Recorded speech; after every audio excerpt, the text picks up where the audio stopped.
downloaded off of one that needs to be Hit record. Joseph Gordon-Levitt. We don't talk about hit record after that whole Ubisoft thing. We're live now. We're sorry, Gordon Levitt, notable listener of Press Me to Cancel. Yeah. I loved you. Not anymore. I just saw us go live. Okay. All right, Chard, whenever you're ready. It's been a while. My PC brings all the games to the yard, and their parts is better than Yaz, but they're not. Today on.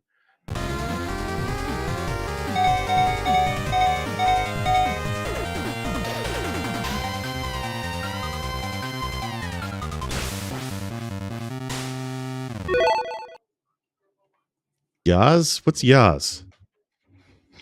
What's Yaz? You don't know what Yaz is? It's better than Yaz. Better than yours. Better than Yaz? Isn't that a Swedish shark? Don't you have Yaz? Could be. Do you have Yaz up in Canada? No, we have yours. Yeah. We don't have Yaz. Okay. Yeah, the Yaz. Oh, the Yaz. Okay. Yes. All right. You know, maps and all that stuff. Yeah. I hate that song. Shut it Welcome down. back, everybody. Shut it down. Yeah, we're done. I'm sorry. Yep. I can't. Good episode. I'll tell you guys. I'm going to tell you guys a little side note. It's over. Off stream when we're done, so we don't get any more haters. Matt's great. Karen is fantastic. Guys, welcome back. As you can see, there are 2 extra people on the stream tonight. Yes, that's right. I kicked Sinistar out of my house, but it's okay. He's happier where he is now. It's been a while. I don't know how to podcast. We haven't podcasted in a while, guys. My name's Chardmonk. As you know, Sinistar, Sick Jake, and Werewolf are all with me today to talk about a very fun, exciting thing. But first, let's go round robin. Jake, how are you today, sir?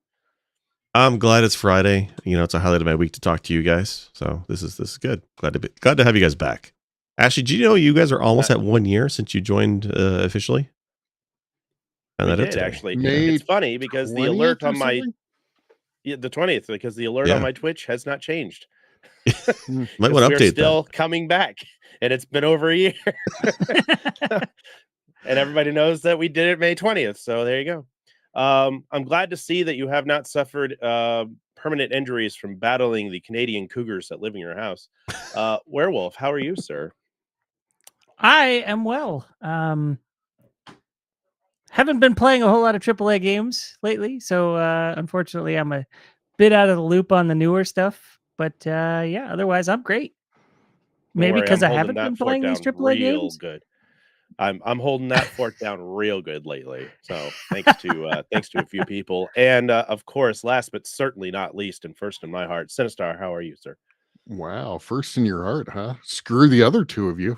I'm doing well. Yeah. We're out. Wow. I am doing well. It's good to be home, although I don't know that it's better to be home than hanging out with you. I miss you already. I'm glad we're chatting here. There you go. If it makes you feel any better, my heart is cold and dead inside. Speaking of cold and dead inside, let's talk about these ports, guys. We've had a lot of brand new games that have been released. My segue game is still on point. Thank you. We've had a lot of AAA games come out within the last, year and a half, I'd say. Probably would be a good rough estimate. That have, some have been proprietary to certain systems at first, and then, then they get their ports that come over. Let's talk about stuff. We're going to talk about several games. We're not going to specifically talk about one individual game or 3 individual games or 4 of them. We're just going to kind of do a blanket statement and bring up games that brings this to mind for all of us. Let's talk about games like The Last of Us remake that was exclusive on the PS5 for a while, and then it got a port into Steam. Not so great. Wulong, another Soulsborne-esque type game that had terrible reviews upon its port release. Forgot that came out. Does go on. Yeah. Right? Exactly. There's games that we've been sitting on or things that we've been excited about. The new Jedi Survivors is another great example, which I know Sinistar has got firsthand knowledge and experience with as of today. So since that's kind of fresh in your brain, why don't we start there and then we can work our way backwards instead of going, let's talk about Cyberpunk, because that's what we always Sure. do when we talk about Sure. bad ports. Let's go ahead and hit something that's fresh off the bat. Jedi Survivor Yeah. comes out everywhere, and it hits all the consoles and Steam.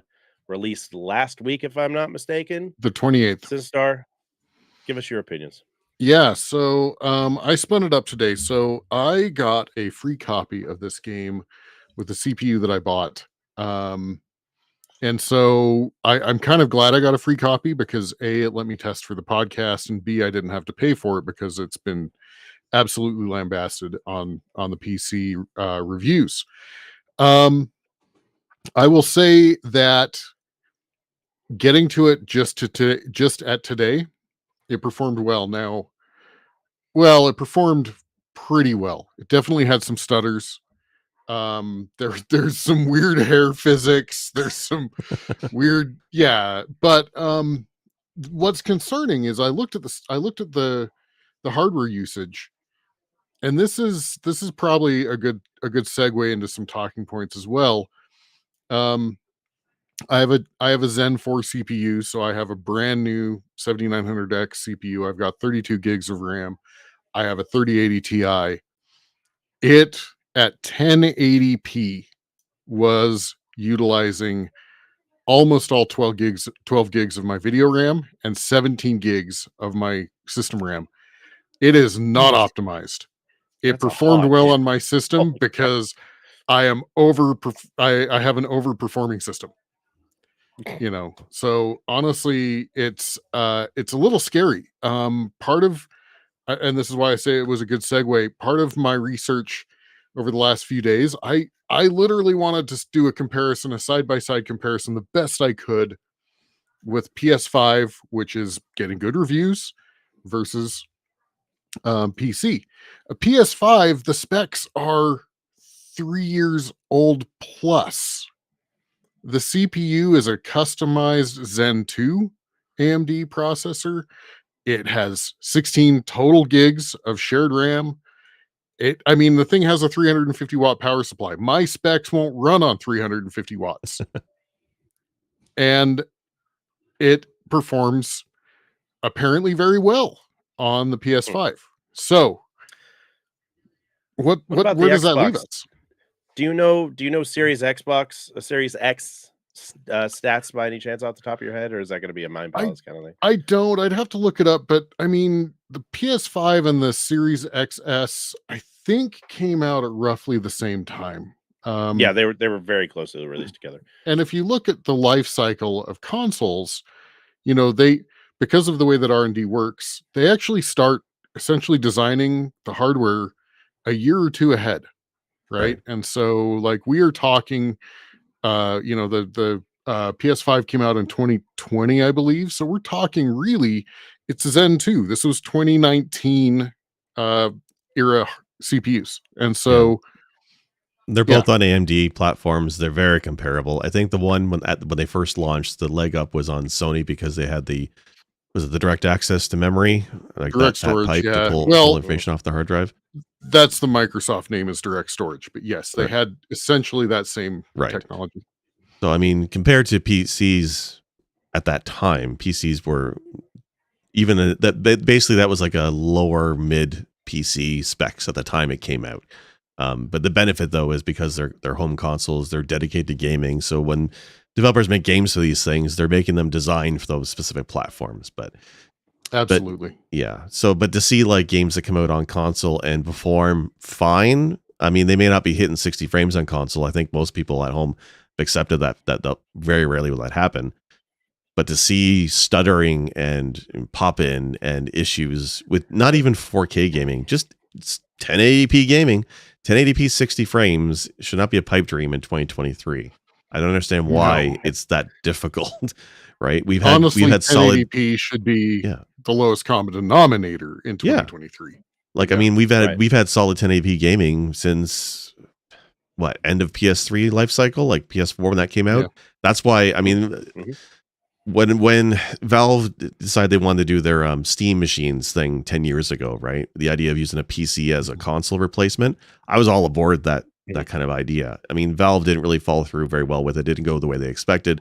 I still use a PC for that reason. I game on my TV with my PC. So I'm all about that. And it's been great for the last, 10 years. I've been happy being a PC gamer for the most part. But it's only now when I'm looking at newer games coming out, and I don't have a terrible computer. I know it's dated, but when I can't run a game at like even 20 FPS these days, Right. I'm looking at consoles now because with the price of everything on PC being so expensive and there being less issues on console than there's PC, I'm wondering if I should just get a console now, which I've not had that idea in my head for 10 years. So it's very bizarre. So but I will say watching you play Jedi Survivor today or earlier, Sinistar, it looked okay, right? I know it's been patched a few times since release, but it looked okay to me. But you also have a nice rig. But the early previews and reviews of that game, people are saying even on 40X series of NVIDIA cards, we're having issues. That should never happen.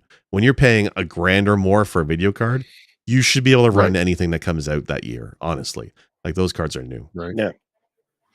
Yeah. Novi brought up a great point in chat. He called out my statement of 1080p should be the lowest common denominator. We're a retro podcast. Most of the time, we're a retro podcast. So, 1080p is retro when the expectation is 8K. That's true. I'd like to throw that out there. That's true. But you got to wonder. You got to think about it too. A lot of these games. I mean, the console market is still big. Sony, Microsoft, and Nintendo are still rulers of the roost. They've been like that since the PS1 came out and the Xbox first hit the market. They have been still doing their thing and rolling it hard. And you've got to wonder, we always talked about it. Even back in the day, we were always like, I mean, maybe not the four of us, but you guys would understand that the PC will always be upgradable. It's basically you just change the brains and the guts a couple times after several years, and then it's a whole new thing. You just basically have a case. You can spend at the time before COVID and software shortages and all that stuff. You can get crypto. You can get a video card for $300 for a nice brand new video card, right? Yeah. And it would boost your system for at least another 5 years, roughly. I just changed the MOBO in my computer last week, and we've been running it for almost 6 to 7 years. So, there's a lot of longevity with both of them. But when you get a new console, you got to buy the whole console. You got to buy the $500 console and all the accoutrement that come with that. Now, stack on top of that the hit and miss determination if there's backward compatibility. When you build a PC, it's rare that you lose that backward compatibility. It happens, but it's rare. Yeah. Or you have to pay for some subscription that allows you the quote backwards compatibility, but now you're paying monthly to go back and play a system before it's. So this is a total smoking gun, conspiracy theorist thought that I literally had when we were discussing this. But do you think in some way that the console companies are trying to boost their consoles more by not paying attention to the ports as well as they do their consoles? Now, again, this is tinfoil hat kind of crap. I want your guys' thought on that. I have a counter argument, and that is that most PC ports are done out of house. So, I mean, are they? A lot of them are, or at least. Yeah, they may be in-house as far as the publisher goes, but they bring in a different developer to do the port.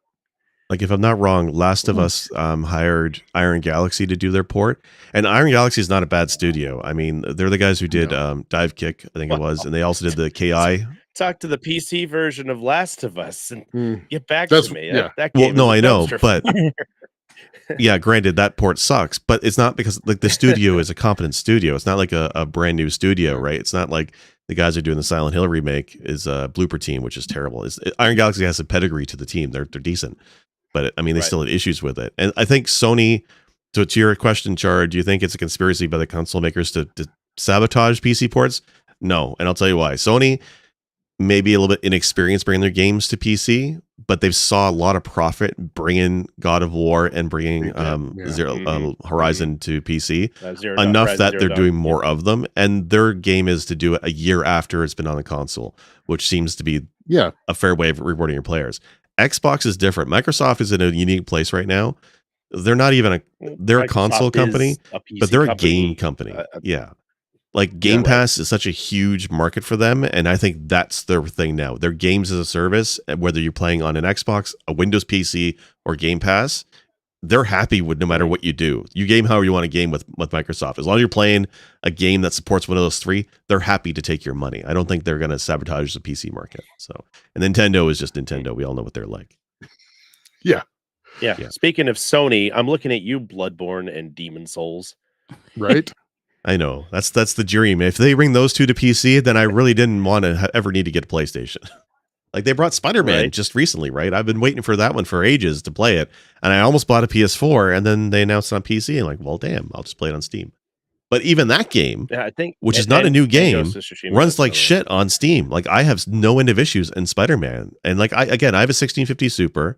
It's not a bad video card. My system should be able to run Spider-Man. But the stuttering and the loading and it's just awful enough that I didn't want to even finish it. Like the performance was terrible, and that seems crazy to me. Like that doesn't run.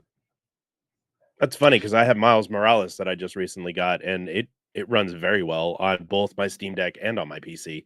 But I know that was released. It's so weird because Spider-Man obviously came out first, right? It came out exclusively for the PS4, and we just recently got its PC version, but Miles Morales had a PC version that came out before that, and it's running great, and it's from the same company. Insomniac did both of the games. Now I don't know if they had someone, like you said, port it from another company, but they weren't that far apart from their release to the PC. Games like Days Gone, I believe, was pretty quick to the turnaround too. I gotta wonder if there were enough engine changes between the two games that it was harder to port one over the other, or etc. Right? Well, they refined the engine over time, I guess, because they had a year between the two games coming to PC, right?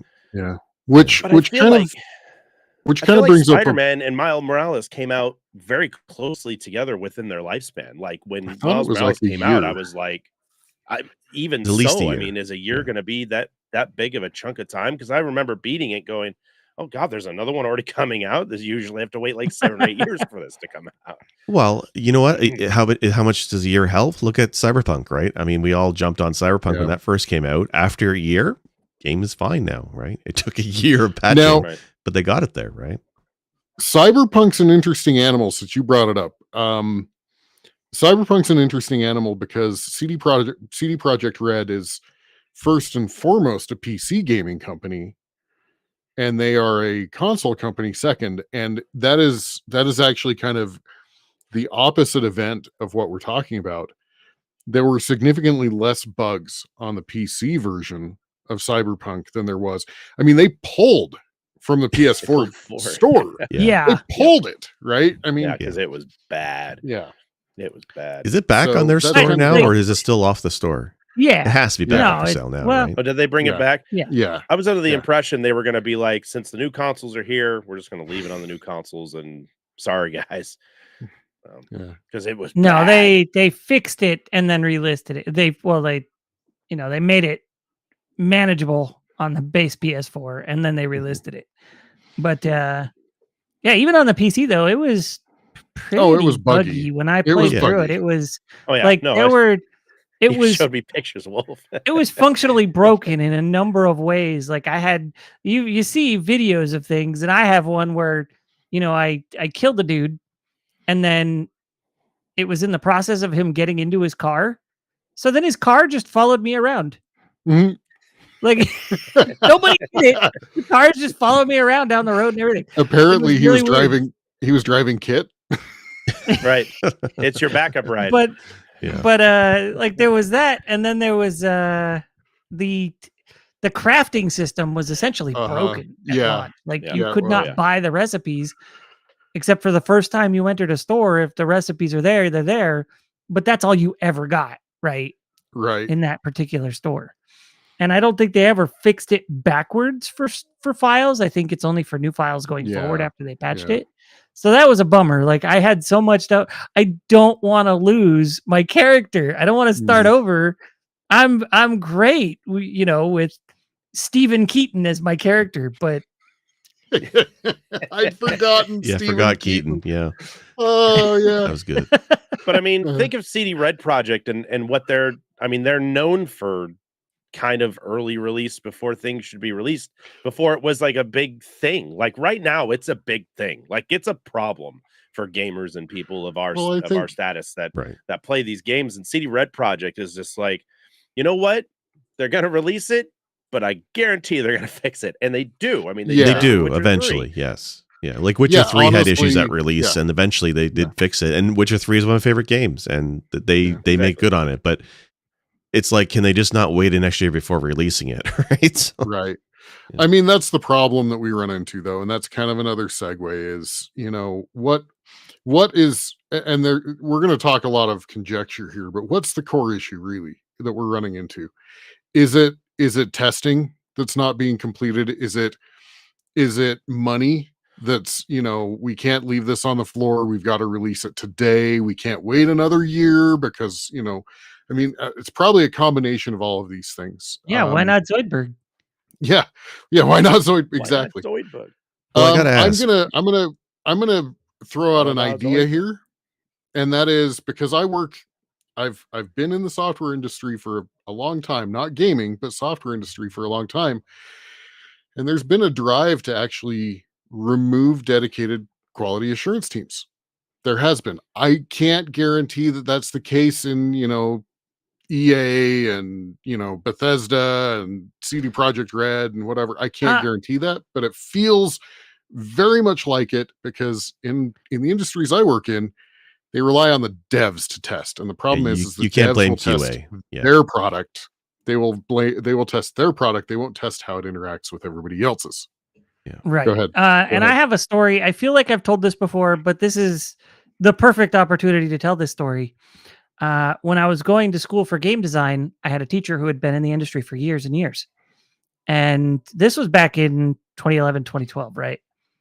And he said that QA teams were swiftly becoming a thing of the past in the gaming industry with the advent of, games being able to push out day one patches and, patches in swift succession with the internet. That generally became dev testing and then send it out into the wild, and whatever comes up, fix it fast. Right. That was becoming a norm very quickly in the gaming industry. You push beta testing onto the consumer. On the consumer. Yeah.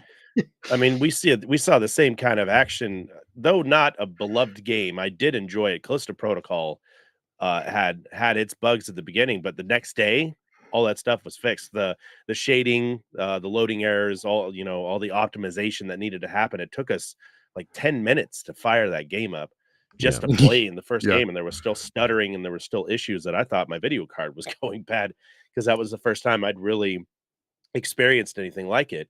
And I know people don't love Callisto Protocol, but I do, so that's my kind of beef there. But the next day they had fixed the issue, and it played fairly flawlessly from that point on. From my perspective, I can't say that for everybody, but I was maybe one of the lucky ones. But also think about it this way, guys: how many games are in early access that are like an indie or not even indie type games that these small companies are making and releasing? Demonologist, Phasmophobia, all that stuff is still labeled early access. Yeah. Yes, they're labeled early access. You don't see Batman Arkham Knight or Jedi Survivor releasing as early access. Yeah. Right. And I have to wonder if it would potentially do the game a favor if instead of releasing, as day one, release as early access for the first week. Let them fix stuff before they finally go, hey, full release. This first week is early access. Know what you're getting into this week because it's going to be a little bit of a mess, most likely. I think that they'd have to have a paradigm shift in the industry because, in the AAA space, there's the concept of going gold, right? It has gone gold. But I mean, when games are releasing super broken, are they really gold? Like, It's no, of course what I not. mean, it's because it, gold it is gold is the print it to disc. It's ready to ship for customer use what's the status, term? right? What's the fool's gold? What is it? Iron Oh, pyrite. It's iron yeah, pyrite. It goes pyrite. iron. Right. It goes There pyrite. you go. The, Yeah. the thing is, there are some mean, studios that will but, do I that mean- early access thing still. Like Laren Studios is doing Baldur's Gate 3, which I think that's a AAA title. People may disagree with that, but it's going to be a major blockbuster RPG. And Laren, this is not their first game. This is not their first rodeo. They're used to doing early access for a year or more before it's finally released. So you can play Baldur's Gate 3 today, at least a good chunk of it, Yeah. and they've been doing this early access thing. So I feel like they've got that down pat if you want to do it that way. But like we're talking about, like whether it's QA or cost or money or just example that came out this week is Redfall. Redfall is a title for Microsoft from yeah. Arcane Studios. Arcane Studios are the guys who did Dishonored. They're a good studio. Dishonored is like a critic darling. Everybody loves that series. So they're making this new game. It's a like Left 4 Dead style like horde shooter, I guess, against vampires. Yeah. Vampires meet Left 4 Dead. Yeah. So we look at, okay, is a studio inexperienced? No, it's Arcane Studios. Is it lack of money? They're owned by Microsoft, and Microsoft has been in acquisition mode for the last few years, and it's been no stranger to giving money to any company, Double Fine, Bethesda, all them companies, and they've been doing the same with Arcane. So it's not a money problem. It's not an experience problem. It's like, and I think they're using Unreal Engine 4, if I'm not wrong. So it's like not an engine problem. So what the heck is the problem? My only reason I can think it's a problem lately is we did have 2 years pandemic, and there's a shift to the work from home, and that impacted studios some more than others, right? There's a lot of titles that were not released for Nintendo over the last couple of years because Japanese studios had a real hard time with that shift to working from home. American studios, some did better than others. So I'm thinking now a lot of the games that we're seeing this year and a little bit of late last year have been in development for quite a while, but the pandemic hit them hard and slow down development, and they're at the stage now where they have to push out the game. It's been long enough, but because of that shift in working, that's what's messed them up. That's what I think anyway. Because otherwise, how do you explain? You bring up an interesting point that I hadn't thought about, and that is, because I work from home. That's what I do. My hardware at home is limited, right? And Right. so when it comes to testing, hey, I may have, this is me as a developer. I've got a PS5 and I've got a Series XS sitting next to me, but I have my PC that has one series of specs, right? Maybe that's an issue with remote, right? I mean, they used to have Right. obviously Maybe. banks of test machines in the, in the lab to go test on. But right? I can argue that to your point that when you were here and we were joking about just stay here and work from here, and you're like, I need my work PC. I can't do it Sure. without it. Sure. So who's to say that they don't have the equipment that they brought in from work to still Yeah. utilize it? But like to the same argument that they only have the one, like they don't have Yeah. different I don't facets to have try room it in on. my Yeah. house. I don't have room in my house to have an Intel machine with an NVIDIA, an Intel machine with an AMD machine with an NVIDIA, and I don't have the room in my house to have 5 or 6 machines to test on, right? And then Right. there's the budget to consider as well. Like Sure, you have a lab. at You one have a point, lab in an when office. Yeah. when the Right. studios are in an office, you can Yeah. set them up all in a row and be like, okay, test them all and see what works and what doesn't. But if they don't have a proper test team, who gets those computers? Who gets that responsibility? And how do you annotate what works and what doesn't? Because you can't have one person testing all of that. Right. And Right. There's also kind of a mess. logistics too of like Last of Us was Naughty Dog, right? So you have a company Yeah. like Naughty Dog, which is a very large studio. We don't know how that studio is run. If they may be very anal when it comes to their policies on files being checked in and checked out of their servers. So when you have a Absolutely. third-party company like Iron Galaxy working with them, maybe there were hurdles in getting files from Naughty Dog and checking in files. It could be a logistics thing too. It's the whole industry is a lot different than it was, I think, 10 years ago. It is an interesting point, and as I started saying at the beginning, but hey, every developer can have a PS5 and can have an Xbox Series X sitting at their desk, right? Every developer can. That's actually an easy justification for a business versus 6 or 7 PCs sitting at every person's house. Yeah. So Do you think people would one be of the- less pissed off recently with PC gaming performance or gaming performance in general if the price wasn't $70? Because they recently, it's $70 is now the new norm, whether we like it or not, right?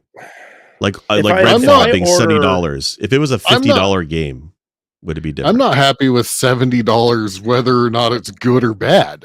I'm not happy with it either way.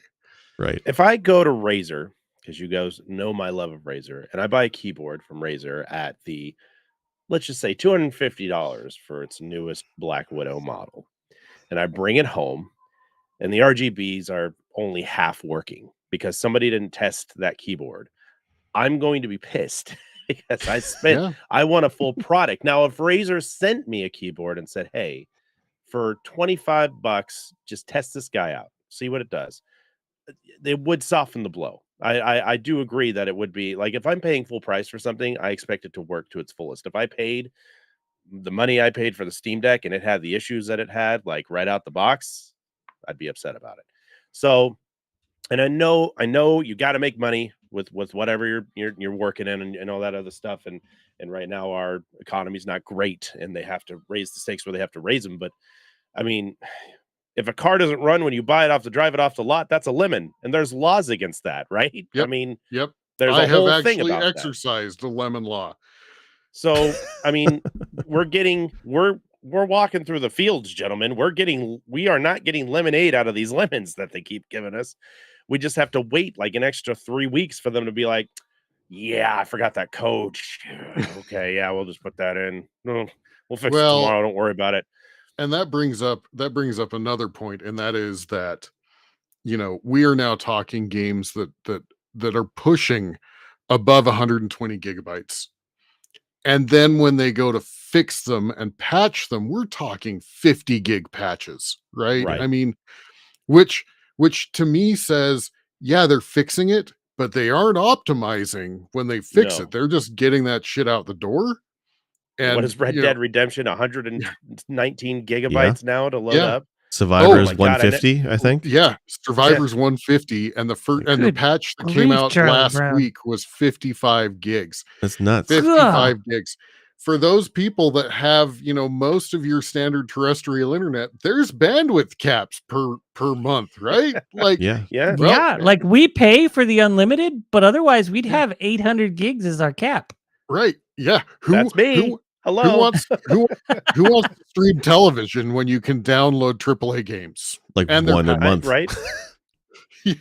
My meter starts beeping halfway through a download. Oh, well, I can play for half the month, and then I got to shut everything down.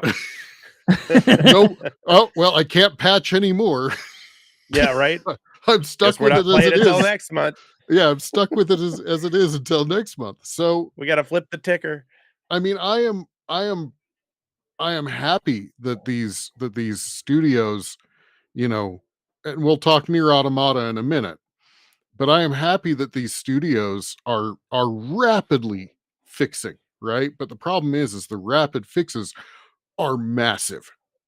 They are massive, and I think it's because it's get it out the door, we'll optimize later, right? So,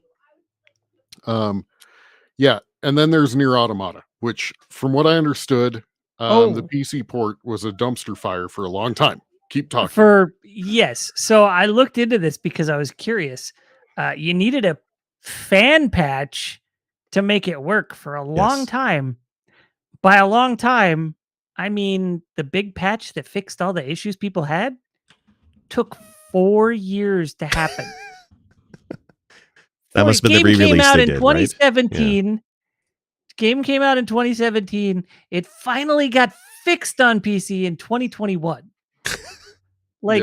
That's just in time for me to download it. Yeah. When I got the game, I was like, I want to get it on PC. It's super cheap. And then I was like, sounds like it's pretty broken. I guess I'll wait for a sale on PS4. And I did just that.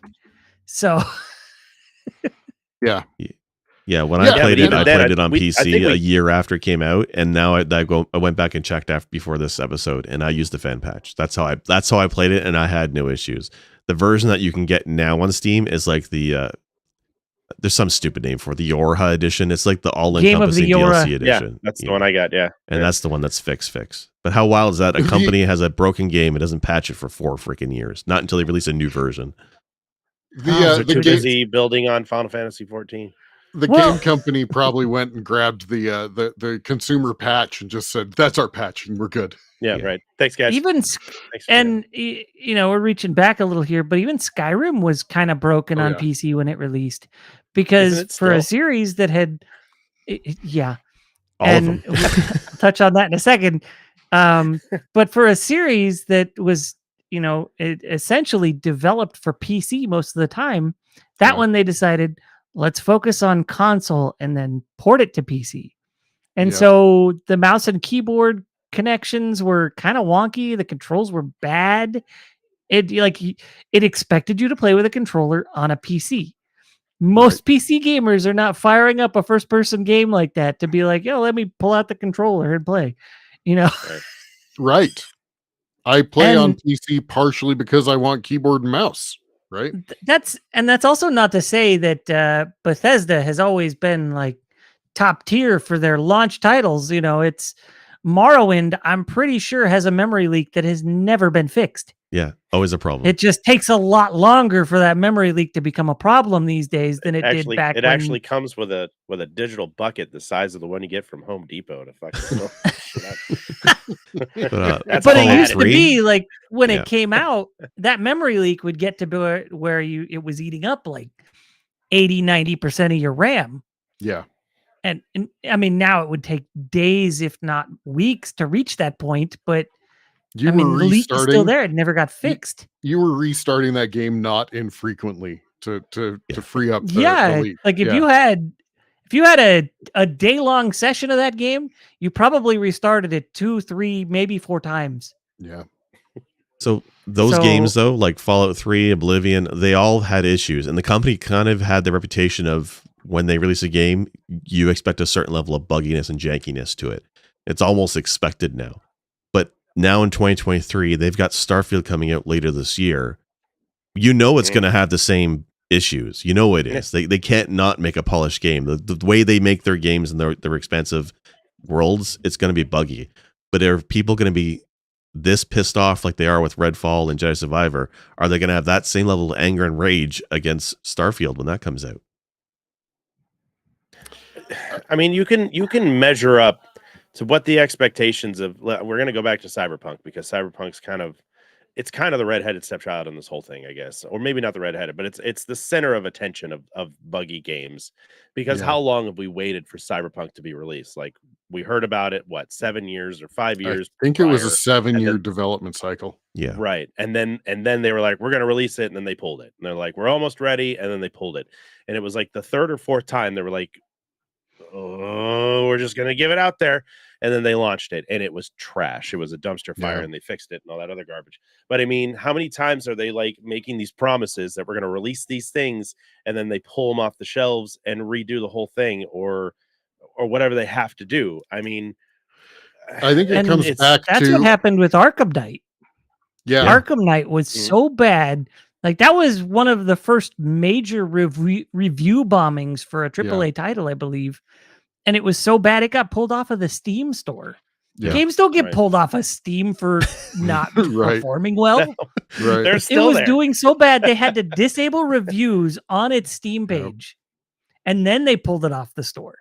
Like, oof. I mean, it comes back to I'm with Wolf here. I think, or whoever said it, I think it was Wolf that said it.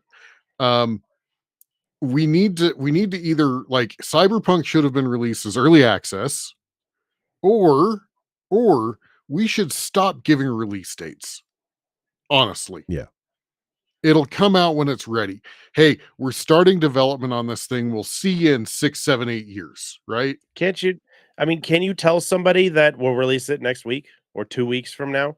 Like, don't you know, like, if your product is so close to being done that you can't tell somebody, hey, guess what? Surprise, Spider-Man 2 is coming out in 2 weeks, But that would be for better. consoles and for PC. That would be better than Cyberpunk that got delayed multiple times, and then eventually, when they finally released, came out as junk, right? If they delayed a year and had never given a release date and then said, "Hey, it just went gold. It's coming out in 2 weeks." Yeah. Like, would it be better? I Right. think I think maybe or No, early I don't access. think it would. You can't like they give these big long windows to give people the potential Anticipation. to Mhm. sock the money pre away, to so that pre way when the game releases, they can just go yeah, buy it, right? or to buy That the was stupid kitsch. yeah, and then like if you look back on Sega's history, that was one of their biggest missteps with the Saturn was announcing, "Oh, by the way, you can go get a Saturn today." All of a sudden Mhm. people were like, "The fuck?" Like it's $400. I don't have $400. I don't I get was expecting it to paid come out in today. 6 months. You know? That's So right. I mean, it's that's stuff true. like that. You can't just be like and I say this. You can't do that with a $60, $70 game. Nintendo, we see it all the time in Nintendo Directs. By the way, you can get this game today, but it's always an indie game that's $10 to $25, Yeah. right? I was gonna say It's there's a game. never You guys remember Hollow Knight, right? So the Hollow Knight sequel, Yeah. Silk Song, has Silk been in Song. development for years, and people are definitely hyped to play Silk Song, and everybody keeps asking when's it coming out, and the development team is very much tight-lipped. They're not giving release dates. It's done when it's done, and you just know, like every time there's a Nintendo Direct or an Xbox equivalent or whatever, I'm always expecting them to make the shadow drop of Silk Song's available now. Like I'm expecting them to do that because it's been so long, and they've just been so mum on when it's done. And people are definitely hyped for but that. the But that's hype also has not a not $70 died on game. that either. Sorry? No, But because it and the hype has also exists. not died for it. Like people Right. are still rabid to play that. So Yeah. if it got shadow dropped, it would just be like, woof! Everybody would go and buy Right. it. Like, Yes. Yeah. But I mean, if you're going to get a sequel to Jedi Survivor, I don't think Hollow Knight's going to be a $70 game. I mean, or the No. or the sequel. no, No. it's gonna be If 25. you're going to go, maybe. if you're going to, someone's going to drop you onto Jedi Survivor or Spider-Man 2 or one of the big games, they're going to tell you immediately when they're like they have any idea that it's coming. Like Tim said it's coming. Tim said it's coming. Get an announcement. Tim said it's coming. Yeah. No one's done anything about it. He wrote it on a freaking napkin at Denny's, and he's like, "This is it. This is it. Get it out there. Tell the people it's coming." And then and then we wait, and they're like, quarter 2024, we're gonna see this thing. And then quarter 2024 comes around, it comes out summer 25. Like it always freaking does. Thank you, Final Fantasy 16, BT dubs. It's just and it's gonna be what it's gonna be when it comes out. But why is it? I mean, there's been so much that's happened in the world over that's been going on between all of our businesses, all of our companies that we all work for, and all the things that we've seen. Yeah. We've seen. I mean, I work in manufacturing. I see that kind of stuff happening on my end. You guys work in software. You guys see that kind of stuff happening on your end. It's what the economy is doing right now, and they're trying to make their hay. So, how do you keep consumers excited? You tell them it's coming out. You give them a date. You give them a deadline. My boss always says, we need a deadline. Give them a deadline. Whether I'm going to have it done by then or not is a completely different ball game.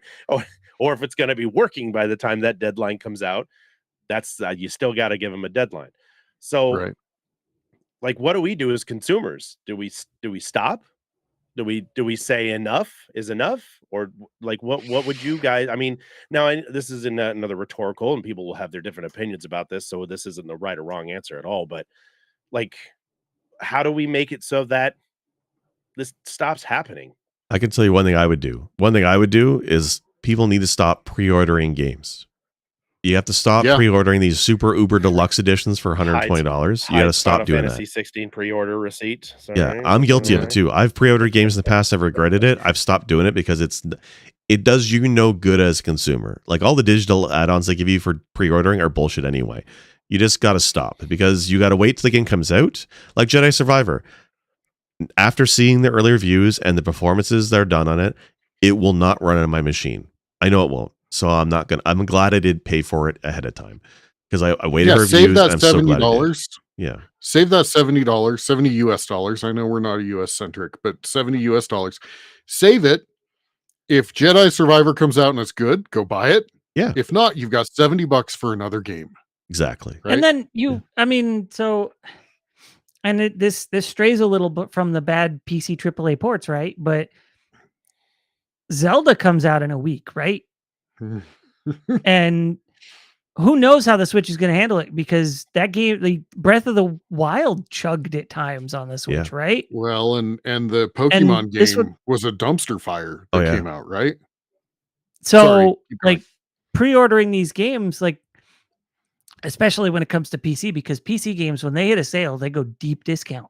Yeah. So when you buy a game, as soon as it releases or you pre-order it, all you're doing is paying the most for the worst experience that game is ever going to give. Yeah, right? 100%. That's true. And most of the time, I should say. But that's most of it. It's not always the case, because Nintendo games. You get new costumes and guns and stuff. Yeah, but like Nintendo games rarely go on sale. So that's a different beast. So if you buy it when it comes out, or you buy it a year from then, you're probably still paying the $60, $70 that they're charging. It's just and it never goes of the deep console. discount. It never goes deep discount. Well, I think Nintendo is like a 20 to 30% discount, right? If that, and it's usually third party. On top of that, I'm not looking at Steam waiting for Zelda to come. It's not going to come. Zelda is not going to come to Steam. It is going to be on a Nintendo system, and that's it, or whatever else I can hack it into. That's it. There's no other way around getting any of those Nintendo proprietary games. Metroid, Mario Brothers, any of that stuff is always going to be built specifically for that system. So when you get Breath of the Wild, it's only going to work on that. So you would think that a company like Nintendo that only made games for their systems wouldn't have that issue, right? Right. I mean, I would argue yes, but at the same time, Pokemon, whatever it was built for the Switch and was a poor experience on the Switch, right? And so, like, the problem is the Switch was long in the tooth on the day it was released, and we're now what, 5 years into the cycle? It's a glorified Android tablet, honestly. It is. Yeah. It is. Yeah. It's not bad hardware. It's just it's not hardware that can compete with modern PCs and PlayStation 4, 5, Xbox Series X, Like, I don't want to encourage piracy, but honestly, if somebody were to say, should I play Breath of the Wild now? I would probably say buy it, but then play it on emulator on your PC instead. But sure, give them the money for it, support the game, but it runs better on an emulator than it does on the Switch itself right now. So. And there's a reason that Nintendo games look the way that they do, with kind of the cartoony and the cell shading and all that, because it's easier on the hardware, right? Yeah. It is. Yeah. They're taking the load off. You're not going to have a Real Engine 5 system running on your Nintendo Switch, No, it's not going to look like realistic detail. I've heard Witcher 3 on the Switch. It's a game. It is, as Guy Prime would say, it's a game. I've heard it has echoes of the Witcher look. Is it like Dead Rising on the Wii? I know. It's really down. I never played that on the Wii. Yeah, it's very but like 3 zombies at a time or something. Yeah. Like, I like the Switch, don't get me wrong, but it's not a AAA gaming machine, to be honest with you. Like, outside of Nintendo's properties, it's anybody who's making ports for it. Like, anybody's like Ubisoft or EA bringing a game to the Switch. Yeah. Like, Microsoft announced they're bringing Call of Duty to the Switch, mostly because of that whole issue they're having with Sony right now in the lawsuit. Womp. But like, I mean, you're gonna say you're giving Call of Duty to the Switch? No, you're not. What, Call of Duty Kids Edition? Like Call of Duty the card game? It's going to be the mobile Call of Duty, isn't it? Yeah. Even then, I don't know, because mobile Call of Duty, it runs pretty hot. It's going to be a tactics game where you make all the calls for your soldiers. I just don't see it. It's the Call of Duty RTS. Yeah. Like a drag. No, turn-based. It's easier with turn-based. Turn-based. But there's what about games? Okay, this is straying a little bit from the idea as well. Sure. But what about there was a recent Call of Duty patch, and I on point here, that broke the game for a lot of PC players. It made the game unplayable. It was a game that people paid for and have been playing for multiple seasons, and then they drop a new season patch, and then the game is unplayable for a good 10 to 20% of players. And they're not rushing to fix this problem for players. My what question, do you do at that point? my question is did this coincide with the new version of Call of Duty coming out? Right. Did they break it so that they can give you a head up on the next one? No, Well, I mean, I remember. It coincides with, people pre-purchase battle passes now in these games, which already stupid. I'm sorry if you do it, but you're stupid. Wow. Sorry, I will not YouTube back down from that. Hot take. and podcast viewers. Never if already don't pre-order games. Do not pre-purchase digital content that you can just buy after the fact. The moment it releases, it's not a problem. Don't give them money ahead of the time and then find out it doesn't work because you don't get it back. Right. Well, a lot of these battle royale games that are super popular, Call of Duty, Fortnite, all those things, they have these season passes now. They're season releases. Yeah, so it's like an episode of your favorite show. We're watching The Good Place. We're on season 2. I'm playing Fortnite. We're on season 3. Like it's this weird. It's gaming as a service. At least Fortnite is free because Fortnite is free. Exactly. But Call of Duty is not free. So when there's a battle pass, fuck you. Especially when you want to start charging $70 and have battle passes, and forget that. Yeah, but how does games like let's take Madden for instance. How does Madden literally come out every single year with a $70 game that's the same sport with the same teams? It's just polish. Names on the jerseys. We're literally rooting for laundry. I mean, that's all we're doing. I really want this player. It's true. That is the truth. As a sports fan, which I know only some of us are in this channel, we root for laundry. We're rooting for the colors on the shirts, not for the people that are in them. Because as soon as that person leaves, you hate him. You don't like him anymore. That might be the best line of the night. Thank you. Yeah. How many character models do you think they actually update year to year? They don't. 6. They get probably 6. All they would have to do is literally do a roster update patch every year, and you can have all the same players. Granted, the graphics look better. I'll give you that. But do that when you get a new console. When you release a PS5, okay, Madden 2024 comes out, and here's all the roster patches for the next 5 years for free. That you just update it when you turn the game on. I guess the one thing that you get with Madden is, you get player stats, which arguably may affect how, a player performs or a team performs. It arguably may. So you are paying for that year's, roster and stats, right? But is that $70? No, that's buy a game for once every 5 years. And then, buy the DLC pack for 5 years. And then in 5 years, when they've actually revamped the engine and made things better, you buy the new one. That's really what the answer there is. We're going way off of our port discussion today. Yes, so I apologize. That's on my fault. Yeah, we are. And I wanted to touch on something that was said about the sports games real quick. Occasionally they'll add something cool, like a campaign feature where you're playing some unknown, working your way through. That's really neat. I'm not a sports gamer, but I think I appreciate that concept. That's really cool. You make your own character. You make them work their way up into the industry, and then they're playing pro ball. I love those versions of the That's super cool. But then you get the years like Madden. I don't know if it was 2018 or 2019, but I'm pretty sure it was one of those. And you get a shot of the stands from time to time, and you see the previous year's logo. Whoops. Yep. They didn't do jack shit for that game. Nope. Wow. They just changed numbers on the back of jerseys. Wow. That's all they did. Right. Wow. So it's which is actually pretty accurate to the sport within itself. So that's more realistic. But anyway. But yeah, we're straying very far from the PC port point. And no, have you bought tickets to a game yet, man? I'd take a $60 ticket at this point. I do want to say it does seem like there's a sweet spot for like a decade where PC game ports were always spot on when they released, right? Yes. Or at least almost always spot on. If you go back far enough, you get back into the mess we're in now. They just didn't have the internet to send those patches out. Right. Look at Ninja Turtles DOS.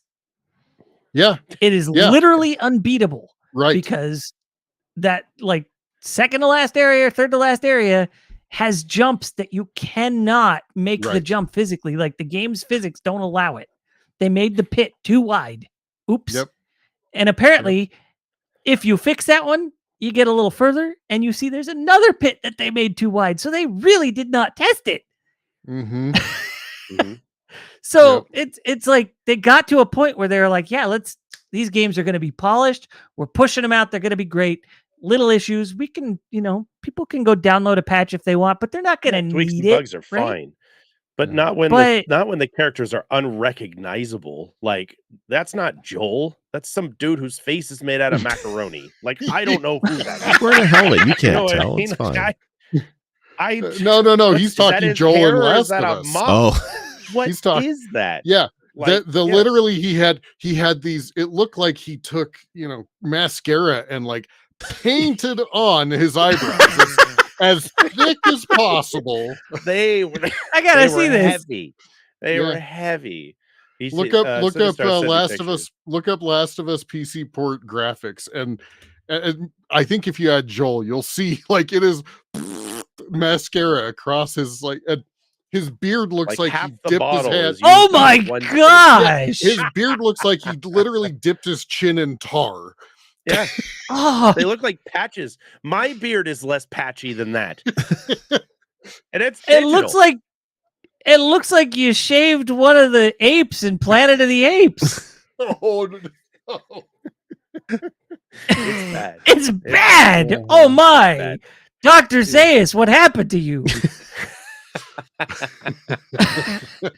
I long for the days that there was a time where I'd be like, these games are both coming out for both systems. And I could say Cyberpunk again was one of those games that I was like, listen, I have these consoles, but I'm waiting for PC because I want to be able to boost it. I want it to run awesome and look great. And we haven't seen those days yet. Now, from work for Sinistar, how many games I think I would have purchased that I'm like, hey, this is out for PC. I'm going to buy it. And he goes, do not buy it right now. Stop. I don't read the reviews. I don't care. I see the name and go, oh shit, I wanted to play that. Boop, here's my $70. And he's like, I wife don't remember thanks I don't remember what game it was, but one of the there was a game I pre-ordered and it was so bad it taught me that lesson. It taught me that lesson to not only not pre-order, but to never buy a day zero game on release day until I read the reviews from known reviewers, because like you go to like IGN or these other and you can't trust them. No, you can't. No, of course not. No. Of course no, not. the site I used to use for years was Giant Bomb, because Giant Bomb used to do quick looks. They did basically hour-long gameplay sessions where they play the game. Yep. So you could see for yourself what the game played like. I used to trust them, but actual written reviews, I mean, I'll peek at a score or a Metacritic, but for the most part, I want to see actual gameplay before I judge. Yep. Right. So I did buy and it wasn't Cyberpunk. I relearned my lesson with Cyberpunk because I pre-ordered Cyberpunk because I was so excited for that game. Now, that said, I mean, this was I think my first guest appearance on the podcast.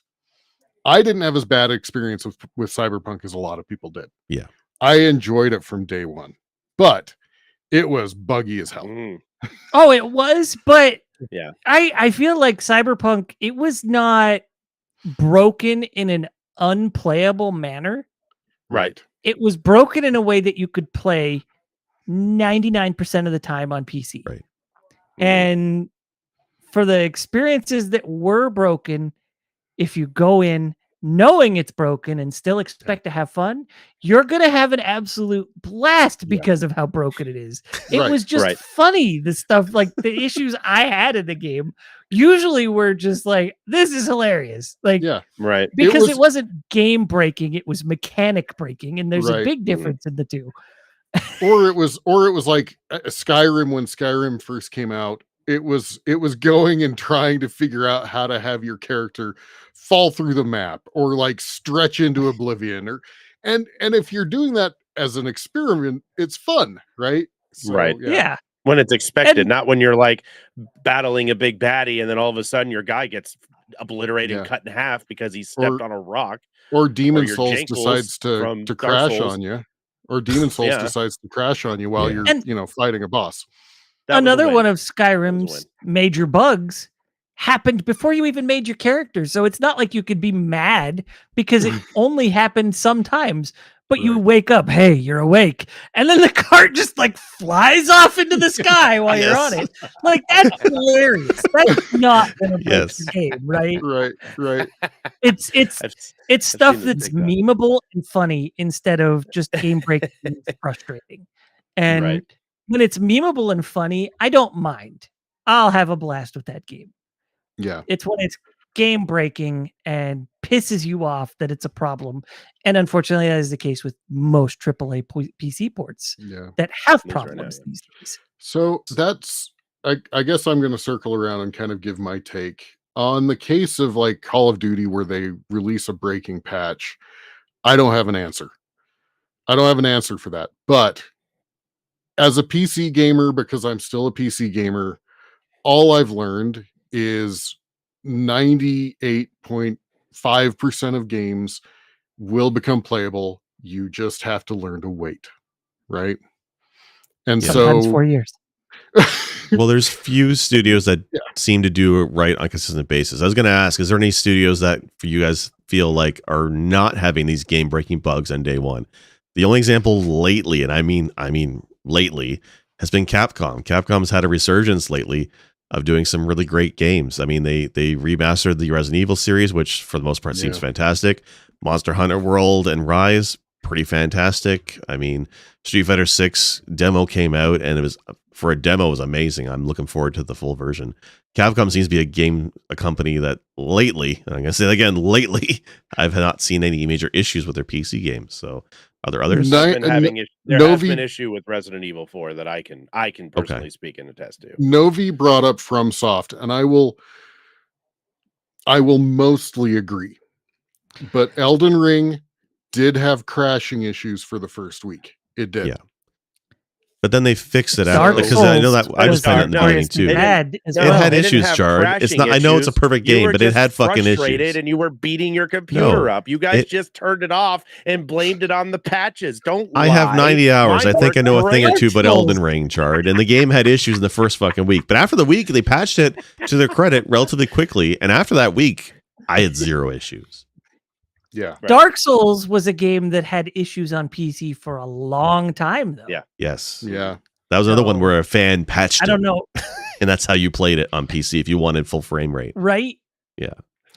But I agree. I think the Resident Evil games, from my memory, have been pretty good from launch. Resident Evil 7, 8, the remakes that are coming out. 7 and 8 have been flawless. They were great from I'm trying to think if there are others. Is this I never really heard anything bad about Hogwarts Legacy, but I never played it. I did. There's some stuttering, but not very much. Not that I saw. But here's an interesting thought: is this AAA PC port issue more of a Western developer problem? Well, no, SquareSoft, right? SquareSoft sure with New I worry sometimes about SquareSoft games. Square throws their name on it and expects you to ignore it just because their name's on it. They're like, well, right, Square, but I think Final Fantasy 14 had its problems, but now it's the greatest selling MMO out there right now. So don't worry about it. It's our name. It's cool. Square is probably what I would consider the exception, but it's that same mentality, right? They push it out thinking this is done. We don't need to fix it because it's good. Right. Like that's the thought process behind it, I think, which feels like not a Western developer mindset. Well, look at the Yakuza games, right? The Yakuza games are released, and for the most part, pretty darn good on release. I mean, they've got patches over time, but they were still great, good out of the gate. Yeah. What about how to or what to expect when you're FedExing? What about, was that buggy when it came out, or which one? The British telecom game. Death Stranding. Yeah. I don't think it was super buggy. I think it was just people were struggling with the mechanics. Yeah, I think there's a difference there. It was the gameplay they had problems with, not the performance. Yeah. Yeah, it was features, not bugs. Lore. My grenades are made of what now? Elden Ring is a Dr. Seuss book compared to Death Stranding. God, played 40 hours of that, and I still don't know what I'm doing, but I'm delivering my mail. I'll tell you that right now. If I'm doing anything, I'm pissing on mushrooms and delivering mail. Look forward to that sequel. I'm sure they really expand that enjoyed mushroom that piss lore. Yeah, I don't know if it was super broken on PC or not. I don't remember hearing any issues about how it ran. I just remember people complaining about the game itself. Like, I was gonna say, people didn't play it long enough to find any of their problems, and they patched it. Now, started playing. An interesting thought here is the majority. I don't remember if that came out before the pandemic, but most of the development was before the pandemic for sure. Mhm. And so once again, we come around to: are we seeing issues today because of the pandemic, work from home, change, life, everything? Right? I mean, that's a good question, right? Because yeah, Yeah, Death that's what I think it Stranding is. was about 5 months before the pandemic really kicked off. It was Okay. November 2019. So, okay, yeah. Okay. So developed entirely before the pandemic. right. Yeah, it'll be interesting to see if we have a change, back toward, kind of the more equilibrium releases, now that working from home is less common than it was. It's obviously a lot of us still work from home, but it's less common. I'm interested to I see mean, how the consumers move forward with this. Like, is Starfield going to be like the last straw? Like, is Starfield one of the most highly Well, anticipated Bethesda games that's it's coming out? Bethesda. It's going to be buggy. Well, it is. Okay, but Yeah. But that's so why I'm that's a asking. Are people being terrible upset about example. that with the same anger they have with Elden Ring, or not Elden Ring, Jedi Survivor and Redfall? Are they going to have that same level of angst when it comes to Starfield? If they don't, that's kind of hypocritical. Right? So I learned my lesson, Jake. As much as I want to play Starfield, I will wait until I see valid reviews. 100% same boat, man. I love Skyrim so much. I bought it frickin' 3 times. But I'm going to wait on Starfield. I will. Yeah. I have not pre-purchased Final Fantasy 16 either, so No. I'm doing it too. You can uncross your fingers now that you've said it, right? Yes. I honestly notice my hands are missing from this discussion. He's I can't hiding. He's remember. hiding behind his green screen, his $10,000 Tifa statue. It's fine. Yeah. last game I pre-ordered was Breath of the Wild. A Switch of Breath of the Wild. Those were the last things I pre-ordered. Callisto Protocol. It's the last thing I pre-ordered. Cyberpunk, Like or No Man's Sky for me, I think it was. or the 3D Mario set for the Switch.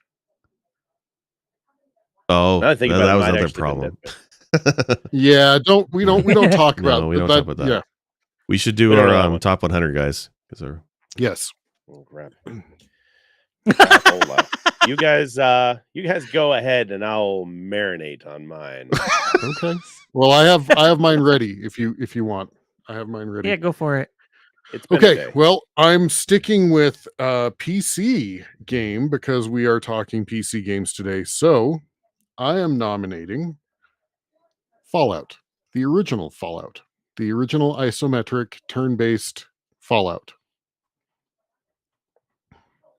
Over the second game, though? Yes. Because The second game, Ah. no. The second game is better in ways, but Okay. it stood on the backs of that giant that was Fallout 1. And the Master is still one of the best villains of all time. I don't remember if 2 had Ron Perlman narrating, but 1 had Ron Perlman narrating. I think they all have. Okay. One of the things Yeah. I absolutely adore is the creator, I think his name was Kane. He took a trope and turned it on its head, where he wanted the character to have just as much knowledge as the player. And so it very much was that, like, your character and the player know exactly the same amount of information of what's going on. And that has carried over in the Fallout games since, right? And so yeah, I agree 2 has some things that are better, but I think it stood on the back of Fallout 1 with being the giant. The only thing I didn't like about Fallout 1 is you effectively have a time limit to beat the game. And I ran into that when I played it. And you don't have that in Fallout 2. Both are fantastic RPGs though. Yeah. So yeah, Fallout's a great game. Yeah. And of course, you know, everything that has come from Fallout. Everything that's come from Fallout. Yeah. You know, I mean, even the newer versions of Wasteland, which of course Fallout was kind of a spiritual successor to Wasteland. Even the newer Wasteland games really are almost more Fallout games with a Wasteland name on it. So, yeah. I've got one if nobody has one. Go for it. Go for it. We've been talking about Comcast. Wow. Capcom? Christ. Capcom. Thank you. It's been a day. I wanted to circle back around since we were talking about it. We actually mentioned one of the newer games that's about to be released in this line of series. But I feel like Street Fighter 2, the arcade game, fuck you, needs to be thrown. Was that yours for today? Yes. Really? Was that yours today? Shit. No, was it really? No, I feel bad. No, fine. You know what? I got another one. No. You do Street Fighter 2. I have another one. I have another one. Go. Nope. You have another one? Okay, fine. Yeah. I want to say that Street Fighter 2, I think Street Fighter 2, with all its glory, is one of the pinnacle fighting games back in the mid-90s, early 90s on. It is basically bred the whole fighting genre. I mean, nobody talks about fighting genres any more than they mention Street Fighter 2. I mean, Jake loves it, clearly, obviously. Yeah. Memorable characters, crappy movies, and a lot of press me to cancel quotes always seem to circle back around to Raul Julia and that was a Tuesday, like our podcast should for me, be it was a Tuesday. It was a Tuesday. Yep. So I wanna go ahead and I want to throw Street Fighter 2 as being one of the has to be up there top 10, top 100. Soul Archaic, who's hanging out with us in chat, who's an IRL friend of mine. He and I worked together at a restaurant, and after close, we would always go to our 7-Eleven nearby, and we would play Street Fighter 2 Championship Edition, dumping all of our quarters into it. Street Fighter 2 ate a lot of my quarters. I really wanted to be good with Blanca. That was my favorite character when I was a kid. Well, it's a topic for another episode, but Street Fighter 2 kind of created a resurgence for arcades, period. Yeah. Yes. Very yes, true. it did. Yeah, Capcom in the 90s was the savior for American arcades, especially. The fighting games, they just pioneered all the fighting game mechanics. The beat 'em ups, Captain Commando. But like, I love how Street Fighter 6 is coming out, and like I didn't really play 4 or 5. I kind of just passed in those. Like, 4 was okay. 5 didn't seem to hit when it first launched, so it got better. But 6 is channeling a lot of what I liked in Street Fighter 2 and 3, and that's why I'm like so hyped for Street Fighter 6. Street Fighter 2 is fantastic. I was just actually, the reason I was going to say it, Chard, was I'm looking at the list and there's no fighting games on there, and we have to have Street Fighter 2 on there. We have to. I want to say how funny I think it is that Fatal Fury is flying around on your attract mode behind you, Jake. Yep. Yep. Sorry, Jake. I'm sorry. That's okay. Yeah. That's okay. All right, who's next? I'll go. Cool. So I want to put forth Mega Man X. God damn it, that was going to be mine. You're kidding me. That was the one I was going to fall back on. I'm not even kidding you. When I was like, Jake, never mind. I'm going to pick this. And then you would have been like, damn it, I'm picking that one. What's funny is that's Jake's fallback too. I don't suspect that much, but No. Wow. So Mega Man X really, I feel like it made Mega Man a little more palatable for people who were not fans of the NES Mega Man games, because it was faster paced. It gave you reusable healing items, things like that. It kind of opened things up a little bit and modernized the processes that were in the game, the mechanics and everything.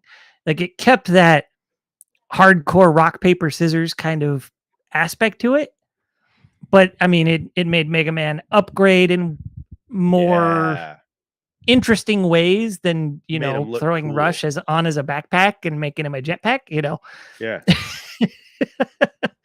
I thought the upgrade And sequence then- in Mega Man X, like to get him the new armor, the helmet, and all that stuff as you go through, was sick. I thought that was a really cool addition. Instead of just making him change colors that correlate with whatever boss's power he has, but you actually get to physically change the way he looked throughout the game and throughout the whole X series. They were doing that, and I thought that was a really cool addition. And I always thought it was cool that you could get those pieces in different orders, and that would change how Mega Man looks, right? Or X, I should say. And so you could go the entire game without getting any of the upgrades until, that one point where you get Zero's blaster. Now you have the upgraded cannon for the final fight because you kind of need it. But it really did a lot of cool stuff. It really made plot, a front-facing aspect of the Mega Man games. And it kicked off what, at least for a while, was really interesting storytelling for the Mega Man franchise. It staled out a little at points, and the gameplay got bad at points, but Mega Man X is really solid. The idea of Mega Man lore sounded so comical to me when I first heard about it, because I had never played the X series or Zero, but having dived in a little bit into those and seeing the story and beats that they're trying to add to that series, it's pretty interesting how they took the original classic NES Mega Man, which is just a fun running gun, and they made it an actual story you care about and the characters. Like, it's really interesting. Mega Man X is a really good game. Yeah. All right, Jake. That's me, right? Okay. So, I had to look at the dates. I was going to say Guilty Gear Strive, but that's not retro. So I'm going to go with another one we don't have on the list yet. And this is a case of a game where the remake is better than the original, I think, in every possible way. So I'm going with Metroid Zero Mission, which is a remake of Metroid on the original NES. And I like Metroid on the NES, but it's a very hard game to recommend to people to play because no map, a lot of identical rooms, and it's hard as hell. But Zero Mission on the GBA takes the elements, the story, and majority of the maps, but updates them in every possible way. Even the map system, which is pulled from Super Metroid, it has waypoints, so you have a general direction of where to go. I love Metroid Zero Mission. I love. Like, I never could get into Fusion. Super Metroid's fun, but Zero Mission to me is like peak Metroid for retro. It's one of the reasons why I love Dread so much, because Dread feels a lot like Zero Mission. And even at the end of it, like after you've beaten what would have been the end of Metroid on the NES, there's an expanded section on the remake where you play a Zero Suit Samus, and there's another boss at the end. Like, it's really cool, and they do some fun stuff with it. So for me, like, Metroid Zero Mission is one of the best games in the GBA, and is definitely a great one in the series to play. Yeah, I could not get enough of that game when I played it initially. I actually remember playing through a good chunk of that game, and I absolutely loved what they did with it. It felt like Super Metroid, but better. Yeah. Weirdly enough, like it took it merged what was great about Metroid and Super Metroid into one, and then it also gave you plot, storyline, dialogue, right? Like, and additional content. Like, it wasn't just a screen for screen remake. It was literally a massive update, and they did it so well. And you get the points where you even get Samus weakened without her suit, right? They worked the Justin Bailey thing in to where she's not in her suit, but it's for a reason. And then she gets it back. Like, it was really cool how they handled all that. Awesome. All right. It's good. It's not Super Metroid, but it's good. Yeah. It's better. Take that from sick Excellent. Lore Jake. Just so you know, Lore is my middle name, apparently. Well, your brother's middle name is Data. So, guys, we're gonna go ahead and throw back that old Star Trek throwback there. great conversation, great topics. I know we got a little bit off the rails when we were talking about, but I mean Us? Never. That's on brand. patches and bug fixes and DLC and all that stuff that all kind of comes packaged together, right? So it doesn't feel like we didn't start talking about one thing and ended up talking about, IKEA. We were still pretty much on point. So it could have really gone off the rails, but I want to thank everybody for coming out and listening to us today. We'll go ahead and go around the room and see if anybody's doing anything spectacular, which we know they are because all of them are spectacular people. Jake, what are you working on these days, sir? Slowly on YouTube videos. I do want to shout out one thing though. I actually posted in our Discord in the tabletop section. There's a small one person created a how do you say? It's a solo game. It's not an RPG. It's a solo board game, I guess is what you could say. And it's kind of influenced by the Souls games, but it's pen and paper. And it's called Rune. So take a look. You can get a demo of it for free, and there's a bunch of modules you can pick up for free as well, or actually pay for because it is worth it. But it's a Souls-esque tactical combat pen and paper game, and you can play it on your own. It's I've been playing that for the last couple of days, and it's hard as hell, which fits. But the way it does tidbits of lore, it almost feels like a choose your own adventure style bits of lore. Definitely more than Elden Ring has. It's a lot of fun. It's a lot of fun to play, and there's a lot of content that other people have made for that system. So check out Rune. You can find it on Drive Through RPG. That's definitely one to pick up. Fantastic. Make sure your character has the naked run for Rune. Sinistar, what are you working on today, sir? Well, I've taken a bit of a hiatus, both unintentionally and intentionally, from streaming, but I am back this coming Monday, which will be the 9th, 7th, 8th, whatever that date is. May, around that time. And I will be back with Chrono Trigger. We're kicking it back off, and come hell or high water, I am going to beat that golem. Love it. I love your enthusiasm on it. Werewolf, my friend, what have you got on your plate, sir? I have been tossing back and forth whether I want to record Final Fantasy 3/6 for the Super Nintendo. I think I'm going to play it with my kid so he can play it with me. Otherwise, I've just been playing through a few indie games on my Steam Deck. I'm currently playing through Unmetal, which is a total parody of Metal Gear Solid. And it's making me want to play the Metal Gear Solid franchise because I have them back here on the shelf. Very cool. On the PS3 and the PS4. So I might have to finally work through that franchise front to back. So that we can eventually do an episode on it, because I think Metal Gear is one worth talking about. Very cool. That means I got to start playing them too. Well, all right. Chard, what are you doing? What am I doing?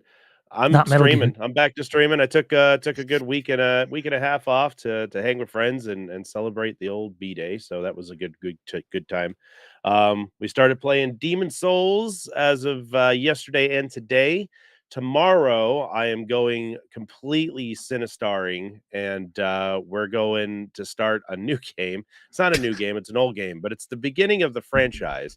I have this itch that I need to scratch, apparently. And now that I have Resident Evil Remake 1 through 4, I figured that Saturday can be dedicated to the playthrough and the discussions of the new remakes versus the originals.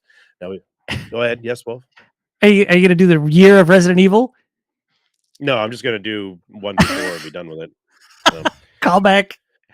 Code Veronica, Umbrella Chronicles, do all of them, man. No, I'm just doing the Resident Evil Survivor. We're not going all crazy. the classics. We're not going crazy. So we'll be doing that, and then we'll be heading back to Cowboy Church, of course, on Sundays with more Red Dead Redemption, because who doesn't like seeing me punch a horse? And then I don't. Will also return. Well, I love seeing you. Jake. I love seeing you on a horse with the name Jake. It's not a euphemism, but I love seeing you punch a horse. Wow. And then RMH will return tomorrow night with I think we're going to do Demonologist. We talked about doing Into the Back Rooms, but now my audio works and my microphone works, and I kind of want to mess around with Demonologist on that. But maybe we will go back to Back Rooms. I don't know. And you might see more VR now because we have an upgraded PC that might actually be able to handle that and streaming at the same time. So Lots of good stuff. Yay. Lots of good stuff coming up. So with that, again, I want to thank all the hosts for taking the night off to come and talk this stuff with me and everybody hanging out in the chats and the people that will listen later. Don't forget to come and check us out on all of our social media accounts, on Spotify, Stitcher, iTunes, all the places you can get the podcast. We'll be having this guy up, of course, on Monday as usual. And until then, guys, we'll catch you next Friday. Have a wonderful night. Like and subscribe. Great. Sha-na-na-na.